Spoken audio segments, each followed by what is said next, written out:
নমস্কার বন্ধুরা, কৃষক বন্ধুর প্রকল্পের ভেরিফিকেশনের ফর্মটি কিভাবে আপনারা ফিল আপ করবেন, ফর্মের কোন ঘরে কী লিখবেন, ফর্মের সঙ্গে কোন কোন কাগজ জেরক্স জমা করতে হবে আমরা জানবো এই ভিডিওতে।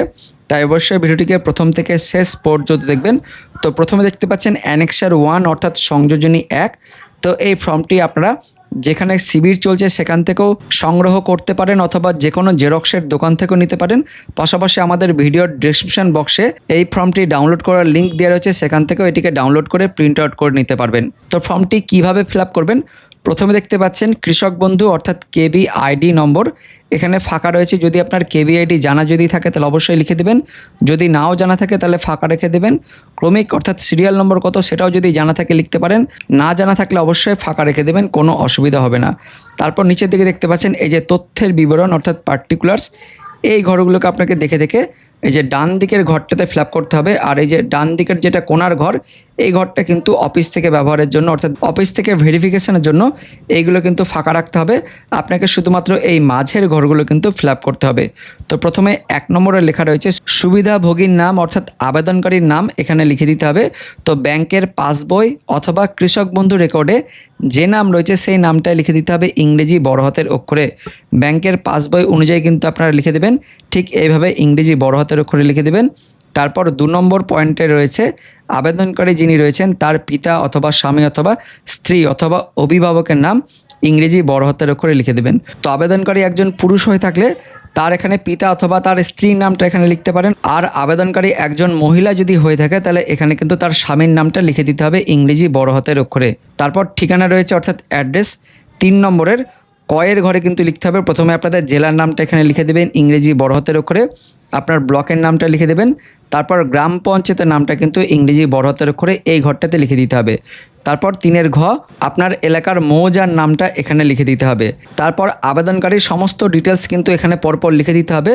প্রথমে দেখতে পাচ্ছেন 4 নম্বরে ব্যাংকের ডিটেলস। তো 4 দাগের কয়ের ঘরে লিখতে হবে প্রথমে ব্যাংক ও ব্যাংকের শাখার নাম অর্থাৎ ব্রাঞ্চের নামটা লিখতে হবে।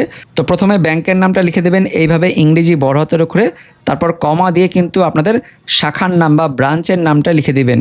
তারপর ব্যাংকের IFSC কোডটা লিখে দিতে হবে, SBIN বা PUNB এবং একটা 0 হবে। তারপর আপনাদের 6টি সংখ্যা থাকবে, সেটা অবশ্যই ব্যাংকের পাসবইয়ের প্রথম পাতাতেই IFSC কোডটা থাকে, সেখান থেকে দেখে দেখে কিন্তু লিখে দিবেন এই ঘরে।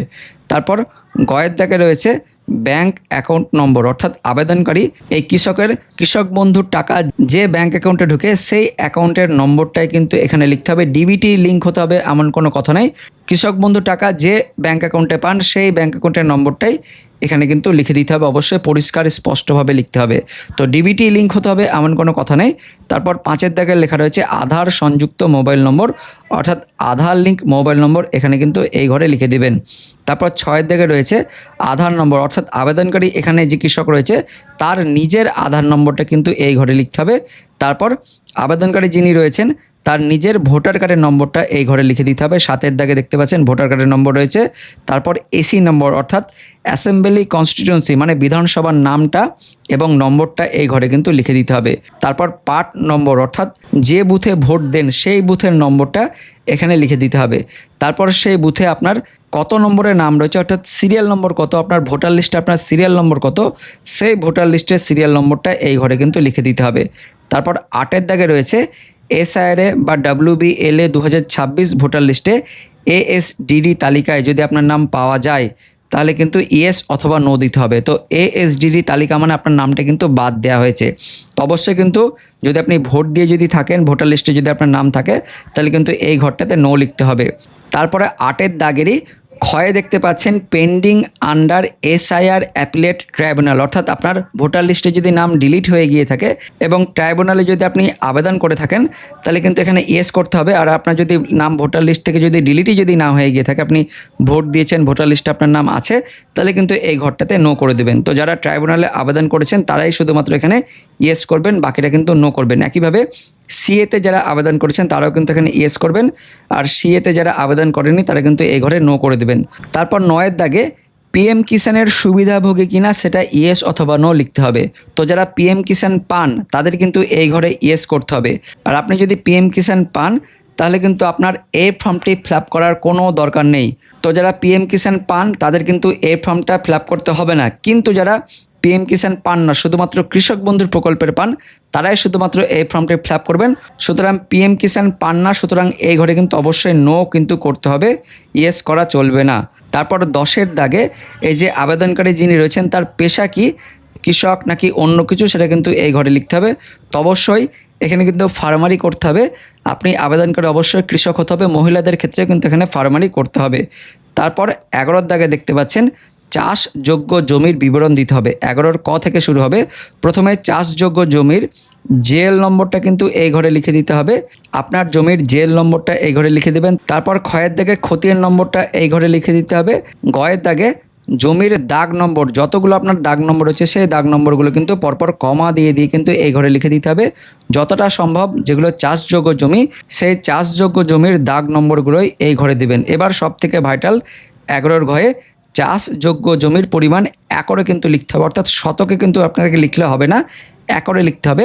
আমি আপনাদের একটা খতিয়ান দেখাবো, খতিয়ানটা দেখলে কিন্তু আপনারা বুঝতে পারবেন। তো এই যে খতিয়ানটা দেখতে পাচ্ছেন, এখানে এই খতিয়ানে কিন্তু চাষযোগ্য জমি বা জমির পরিমাণটা উপরে কিন্তু লেখা রয়েছে 0.03, অর্থাৎ 3 শতক জমি কিন্তু ছিল এবং সেটা একরে এই 0.03 ওপরে লেখা রয়েছে, পাশাপাশি নিচেও কিন্তু এখানে লেখা রয়েছে 0.03। তো আপনাদের খতিয়ানে কিন্তু জমির পরিমাণটা লেখা থাকবে। খতিয়ানে যত জমির পরিমাণ থাকবে সেই জমির পরিমাণটা কিন্তু একদম হুবহু আপনারা এই ঘরটাতে লিখে দেবেন, অর্থাৎ এই ঘরটাতে কিন্তু লিখে দেবেন 0.03। শতকে যদি থাকে তাহলে একরে আনতে হলে তাকে 100 দিয়ে ভাগ করতে হয়, এভাবে কিন্তু তাকে লিখতে হবে। তো 100 শতক মানে কিন্তু 1 একর হয়, সেইভাবে কিন্তু আপনাকে এটা লিখতে হবে। মোটের ওপর খতিয়ানে যেমনভাবে আপনাদের লেখা থাকবে ঠিক সেইভাবে কিন্তু আপনারা এই ঘরটাই সংখ্যাটা কিন্তু লিখে দিবেন। তারপর 1-এর উঙ্গতে রয়েছে আর তারিখ, অর্থাৎ খতিয়ানের তারিখ। তো আপনার যে খতিয়ানটা তোলা রয়েছে সেই খতিয়ানটা কত তারিখের, সেই তারিখটা কিন্তু এই নিচের দিকে থাকবে লেখা, এই যে নিচের দিকে কিন্তু থাকবে। এই তারিখটা দেখে আপনাদের এই ঘরটাতে কিন্তু লিখে দিতে হবে, অর্থাৎ এই যে খতিয়ানের তারিখ এই ঘরটাতে লিখে দেবেন। আপনার কাছে যে তারিখের খতিয়ান রয়েছে সেই তারিখের খতিয়ানটা কিন্তু এখানে দিয়ে দিবেন। তারপর 11 জমির দখলের ধরন, আপনার এই যে জমিগুলো, এই জমিগুলো আপনি কিনেছেন নাকি উত্তরাধিকার সূত্রে পেয়েছেন, নাকি হস্তান্তর, নাকি অন্যান্যভাবে পেয়েছেন, আপনাদের এই ধরনটা কিন্তু লিখতে হবে। তারপর 12-এর দাগে রয়েছে আয়কর প্রদানকারী কিনা, হ্যাঁ অথবা না কিন্তু লিখতে হবে। তো সবথেকে ভাইটাল কিন্তু এখানে যদি আপনি আয়কর প্রদান যদি করেন, অর্থাৎ ইয়েস যদি করেন, তাহলে কিন্তু আপনি কৃষক বন্ধু প্রকল্প, পিএম কিষাণ প্রকল্পের টাকা কিন্তু পাবেন না। তো অবশ্যই কিন্তু আপনাকে এখানে নই কিন্তু লিখতে হবে, ইয়েস করলে আপনি কিন্তু টাকা পাবেন না। তারপর 2 নম্বর পাতায় আমরা চলে এসেছি। 2 নম্বর পাতায় ক্ষয় দেখতে পাচ্ছেন স্বামী অথবা স্ত্রীর বিবরণ কিন্তু পরপর এই ঘরগুলোতে লিখতে হবে। তো আবেদনকারী যিনি ছিলেন, অর্থাৎ এই যে আবেদনকারী, এই আবেদনকারী যদি একজন পুরুষ যদি হয়ে গিয়ে থাকে তাহলে 2 নম্বর পেজে তার স্ত্রীর নামটা কিন্তু লিখতে হবে। আর আবেদনকারী যদি একজন স্ত্রী যদি হয়ে গিয়ে থাকে তাহলে 2 নম্বর পেজে তার স্বামীর ডিটেলসগুলো কিন্তু লিখতে হবে। তো আশা করি বুঝতে পেরেছেন। তো একইভাবে আমরা প্রথম পেজে যেমন লিখেছি, প্রথমে 13 নম্বরে স্বামী অথবা স্ত্রীর নাম এখানে কিন্তু লিখে দিবেন। তারপর 14 থেকে শুরু হবে ব্যাংকের ডিটেলস। 14-এর কয়ের দাগে হবে ব্যাংকের নাম, শাখার নাম লিখে দেবেন। একইভাবে আমরা প্রথম পাতাতে যেমন লিখেছি, 14-এর ক্ষয়ে হবে আইএফএসসি কোড, 14-এর গয়ে হবে ব্যাংকের অ্যাকাউন্ট নম্বর, 15-তে হবে আধার সংযুক্ত মোবাইল নম্বর এবং 16-তে হবে আধার নম্বর। ঠিক আগের পাতায় যেমন আমরা লিখেছি সেভাবে কিন্তু পরপর ডিটেলসগুলো আপনাদের এই 2 নম্বর পাতাতেও লিখে দিতে হবে। এবং তারপর 17-তে রয়েছে তার ভোটার কার্ডের নম্বর, তারপর এসি নম্বর অর্থাৎ বিধানসভার নম্বর, পার্ট নম্বর, বুথের নম্বর লিখতে হবে, সিরিয়াল নম্বর, ভোটার লিস্টের যত নম্বরের নাম রয়েছে স্বামী অথবা স্ত্রী সেই সিরিয়াল নম্বরটা লিখতে হবে। তারপর কৃষক বন্ধুর প্রকল্পের সুবিধা পান কিনা সেটা এখানে ইয়েস অথবা নো দিতে হবে। যদি কৃষক বন্ধুর প্রকল্পের যদি সুবিধা পান, এই 2 নম্বরে যাকে দেখাচ্ছেন তাহলে কিন্তু তাকে ইয়েস দেবেন এই ঘরে, যদি না পেয়ে গিয়ে থাকে তাহলে নো হবে। তারপর 19 নম্বরে একইভাবে যেমন আমরা আগের পাতায় করেছি ঠিক এই পাতাতেও এএসডিডি এই লিস্টে যদি নাম ডিলিট হয়ে গিয়ে থাকে তাহলে এখানে ইয়েস হবে, অবশ্যই কিন্তু এই ঘরে নো লিখতে হবে। তারপর ট্রাইব্যুনালে আবেদন যদি করে গিয়ে থাকেন তাহলে এখানে ইয়েস হবে, পাশাপাশি সিএতেও যদি আবেদন করে থাকেন তাহলে এখানে ইয়েস হবে। তারপর 20-এর দাগে পিএম কিষাণের সুবিধাভোগী কিনা এই ঘরটাতে কিন্তু লিখতে হবে। তো অবশ্যই কিন্তু এই ঘরে নো দিতে হবে, ইয়েস কিন্তু করা যাবে না। যদি ইয়েস লিখেন তাহলে কিন্তু আপনি এই ফর্ম কিন্তু ফিল আপ করতে পারবেন, অর্থাৎ পিএম কিষাণের জন্য কিন্তু এই ফর্ম নয়। তারপর 21 নম্বরের পেশা কী রয়েছে, এই যে 2 নম্বরে যাকে দেখাচ্ছেন স্বামী অথবা স্ত্রী, তিনি কি করেন সেই তার পেশা কিন্তু এই ঘরে লিখতে হবে। তো যারা কৃষক তারা কিন্তু কৃষকই করবেন। তো এখানে যারা সরকারি চাকরিজীবী শুধুমাত্র তারাই কিন্তু এই ঘরগুলোতে যেমন যা রয়েছে সেভাবে লিখবেন, কিন্তু যারা সরকারি চাকরিজীবী নন তারা কিন্তু অবশ্যই এখানে কিন্তু কৃষকই লিখবেন। তারপর অঙ্গীকারপত্র এখানে কিন্তু আসার পর এই যে আবেদনকারী যিনি রয়েছেন একদম প্রথম পাতায় যার নাম ছিল, এই যে প্রথম পাতায় যার নাম ছিল আবেদনকারী যিনি রয়েছেন তার কিন্তু এই 2 নম্বর পাতার একদম নিচের দিকে এই ঘরটাতে কিন্তু সই করতে হবে। সই যদি না জানে তাহলে বাম হাতের বুড়ো আঙুলে টিপছাপ কিন্তু দিতে হবে। আর নিচের এই ঘরগুলোতে কিন্তু কোনো কিছু করার দরকার নেই, এগুলো কিন্তু অফিস থেকে যখন ভেরিফিকেশন হবে অফিসাররা এখানে সমস্ত কিছু লিখবেন। তো এবার এই ফর্মের সঙ্গে কোন কোন কাগজ আপনাদের জমা দিতে হবে জেরক্স করে। তো দেখতে পাচ্ছেন এটা কিন্তু একটা ব্লক থেকে প্রকাশিত করা হয়েছে। তো এখানে যেটা বলা হচ্ছে এত তারিখ থেকে এত তারিখ পর্যন্ত এই ভেরিফিকেশান চলবে, প্রতিদিন সকাল 10টা থেকে বিকাল 4:30 পর্যন্ত, এবং কোন কোন জেরক্স লাগবে এই ভেরিফিকেশানের সময় তার সমস্ত ডিটেলস এখানে বলা হয়েছে। তো যিনি সুবিধাভোগী অর্থাৎ অ্যাপ্লিক্যান্ট তার সমস্ত ডিটেলস এবং তার স্বামী অথবা স্ত্রীর প্রত্যেকেরই কিন্তু সমস্ত ডিটেলসগুলো দিতে হবে।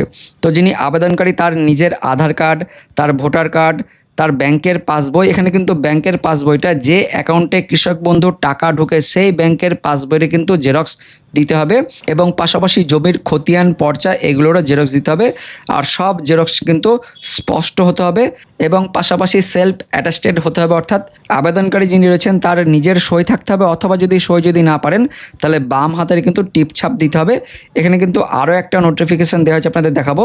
যিনি আবেদনকারী অর্থাৎ কৃষক তার নিজের আধার কার্ড, ভোটার কার্ড, ব্যাংকের পাসবইয়ের জেরক্স, যে ব্যাংকে কৃষক বন্ধু টাকা ঢোকে সেই ব্যাংকের জেরক্স, তার সঙ্গে কম্পিউটার খতিয়ান সেটাও লাগবে, এবং পাশাপাশি 2026 সালের ভোটার লিস্টে নাম থাকা ওই পাতাটার জেরক্স, পাশাপাশি আধার লিঙ্ক মোবাইল নম্বর, এই সমস্ত ডিটেলস লাগবে।